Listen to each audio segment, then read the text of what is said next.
I'm going to highlight some things I don't like and that I think needs improving. So whether you're into gaming or not, this phone could be of interest to you. Okay, so first up, what's inside the box? Well, we've obviously got the phone itself. This is the 6 Pro and it's in Moon Silver. We'll take a closer look at this in a second. We've got a red USB-C cable and this is a Type-C to Type-C. Here's the charger or the power brick. Now, although the phone is capable of using a 66-watt charger, and that's for fast charging, this is actually only a 30-watt charger. Then there's this rubber grip, and this acts as a case of the rear of the phone. It obviously gives it that extra protection. And then we've got the manual and they've got the warranty information as well. And that's it. So that's everything that you get inside the box. So first impressions, this is quite a big phone. Now, I mean, comparing this to my iPhone 12 Pro Max, this is actually slightly bigger, but it weighs about the same at 220 grams. Now, visually, it clearly looks like a gaming phone. There's no denying this at all. It's got that kind of futuristic style to it, especially with this mirror-like design. So it's got a glass front and back, and then it's got a metal frame. So it feels really nice in the hand. Okay, so let's take a look around the phone at the different buttons and the ports and so on. So what we've got here is we've got the USB-C port at the bottom alongside a speaker grill and the dual SIM card slot. And this actually supports 5G. Then there's the gaming mode switch. This red button here is actually a dedicated gaming button. There's a vent and a volume controls as well. Then on the other side, we've got the shoulder triggers, the power button and another vent. And then on the top, we've got the headphone jack, which is nice to see in a phone again. Now around the back, again, this design very clearly looks like it's a gaming phone. So you've got the red Magic branding, and then at the bottom, you've actually got this little red Magic logo. And now this actually lights up. So if you enable it in the settings, it will then shine red and it will actually pulsate. Then there's a triple camera setup. This actually includes a 64 megapixel photo and up to 8K video. Now these two LEDs on either side, these are actually RGBs. You can actually have them set up and change any color that you wish, whether you want it pulsing or you want it a solid color. You can do that in the settings. So what you can also do, you can set these lights up to act as a notification light. So they can light or they can flash up when you've got incoming calls or messages. So around the front, we've got this 6.8-inch AMOLED screen. Now, for what I've read, this is the first 165Hz refresh that we've seen in a phone. And this feels rapid. It's so smooth and so fast at navigating the swap between screens. It's actually really nice to use. But you can adjust the refresh rate in the settings. You can bring it down to 144, 90 or 60. And it's also got a 10-bit display. Now the brightness on this screen is pretty good, so I've had it outside and it actually runs at 630 nits, so no issues at all with using this during the day. Now at the top of the screen there's actually a very small front-facing camera as well. You can just about see it here. Now it also has an awesome under-screen fingerprint reader, and that works every time. I've been really impressed with this feature. Okay, so you've just made it about 3 or 4 minutes into the video. If you can leave a 2021 gaming phone in the comments, I will give you a thumbs up as I know you're here. And also, why don't you drop a like on this video as it really does help me out. So as you can see already, this phone is running on Android, and this is Android 11 alongside Red Magic 4.0. And that's what we'll use for the gaming side of this phone. Now, if you're an Android user already, you know what to expect from this. So about 95% of the phone will run as normal, as you would expect. Only if you actually enable the gaming mode, or the game space, is when you will actually use the Red Magic 4.0 features. Now, being an iPhone user myself, this is literally the first Android phone that I've ever owned. So let me know in the comments what you use. Are you iOS or are you Android? So in terms of the specs of this phone, it's got a 256GB storage, 16GB of memory. It's then got the Snapdragon 888 chip, DTS-X sound. It's got a built-in turbofan as well with a 7-way cooling system. That's including a vapor chamber. Now it's also got a triple mic setup, which you might have spotted when we had a look around the phone a little bit earlier. So you can actually see here there are 3 very small microphones on either side of the phone. But one of the most impressive things about this phone are the 400Hz shoulder triggers that you can use for gaming. That's kind of one of the biggest reasons that you would choose this phone.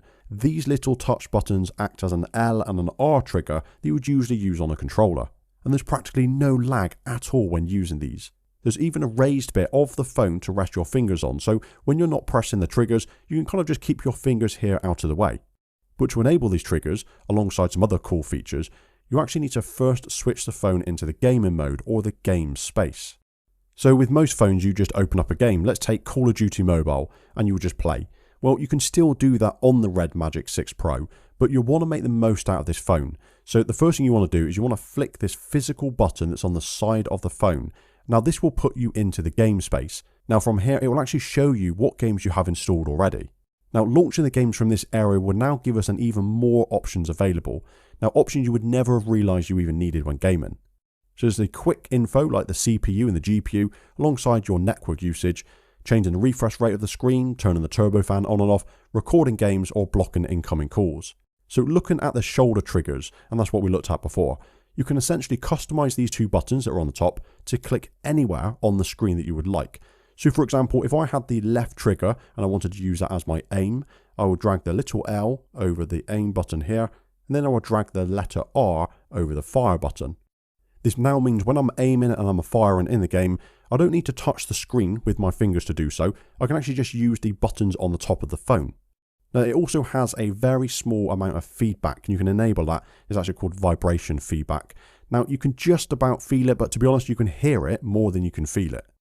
There's also the game and assist option. So if you're playing games that doesn't have a crosshair in the middle, now obviously Call of Duty Mobile does, but if it didn't, you can actually add a manual button over the center here. So you tap aim assist, choose the style, color, size, and then you just add it to the screen. Now, if you're gaming, you might also want to make use of recording your gameplay and maybe upload it to YouTube or elsewhere. Well, you can do that with the controls of the software again. So just swipe and record, and that's it. Another awesome feature that you might want to use, and that's the ability to snap or overlay windows. So, for example, you could have WhatsApp or you could have Chrome on the side of your game screen. Now, this would be great if you were, say, looking up information of the game that you were playing, or a guide or a walkthrough. So all of these settings and more are all available using the game space. Now, these only show up when you flicked that physical switch on the side of the phone. Then once you're done, flick the switch again and it returns you to the normal phone. Now, one issue that I have noticed is you cannot see the setting for the battery anywhere. Now, you would think that when you're in game mode, if you swipe to this sidebar here, you would at least see the battery indicator like you can with the CPU and the GPU, but unfortunately that's not there at all. But yeah, playing COD or Call of Duty on this phone has been a lot of fun. Now, using the touch triggers is far, far easier than pressing the buttons on the screen, something that I've never been good at. It also felt really, really responsive, no issues at all with playing. Now, if you play on mobile, what games are you currently playing, or would you recommend that I actually play? My go-to is always Call of Duty. But with all that gaming, you might be wondering, how hot does the phone get? Does it stay cool? Well, it definitely gets hot to the touch, a little bit less than I was expecting, but the phone has a great way of combating that. So there are 7 different cooling methods being used here. One of those is a turbo cooling fan. Now, what it actually has is it has 2 vents on the side of the phone, which we showed before, and it disperses the heat outside of those fans. It does a great job of keeping it cool, but with those fans comes noise, and they're not quiet. So when they kick in, this is what they sound like. But you can turn them off, just tap the icon here, and they will just turn off. There's also the option to use an external cooler fan. Now, this is a USB-C powered fan. It's designed to be clipped onto the back of the phone and powered by the phone as well. Now, it's not something that I would use, but you can see here that once it's been powered up, it spins and it goes through the full RGB lighting as well. Unfortunately, the USB-C cable that it's provided with is way too long. The fact is, it's only ever going to be on the back of the phone, so the cable really only needs to be kind of like 2 or 3 inches long.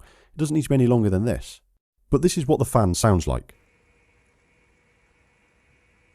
So powering this phone is a 5050 mAh battery, which is rated for a good 3 to 5 hours of gaming, or it will last you a couple of days under normal use. It's capable of using a 66 watt charger, and that's for fast charging, but it only comes with a 30 watt charger in the box. But just to note, this is not a wireless charging phone. There are 3 cameras on this, including a 64 megapixel, an ultra wide and a macro lens, plus loads of modes available. So you've got the normal camera modes as you would expect. And if you swipe to the side, you've got night mode and portrait. It supports 4K and up to 8K recording. From the limited test shots I've taken over the last couple of days, the cameras are fine, but it's definitely not the main reason that you would pick up this phone. Now, there are a few things that are missing, or I think that's worth mentioning. So first of all is the wireless charging is not available, but it's definitely worth noting as more and more phones that are coming out now do support that, so it might be something that catches you out. As mentioned, you cannot see the remaining battery while you're in the game space area. This should be added, and it should be next to the GPU and the CPU. Now, it's also not water resistant. Now, that should be obvious with the huge vents that you've got on the side of the phone, but again, it's worth mentioning. Now, this could be a big one, and there's no expandable or removable memory on this phone, so there's no SD card slot. So whichever Red Magic Pro you go for, choose the largest memory that you think you'll use. But yeah, over the last week of using this phone, I've really enjoyed it. And as I mentioned before, this is my first ever Android device, so it's taken some getting used to using the operating system. This is a normal Android phone. Price-wise for this, I think is really, really competitive. So I have popped a link in the description. If you want to check that phone out, feel free to click that link. Well, you've made it to the end of this video, so thank you for watching. Why don't you let me know what phone you are currently using or what operating system you use. So are you iOS or are you on Android? Don't forget to hit that like button, subscribe to the channel and turn notifications on.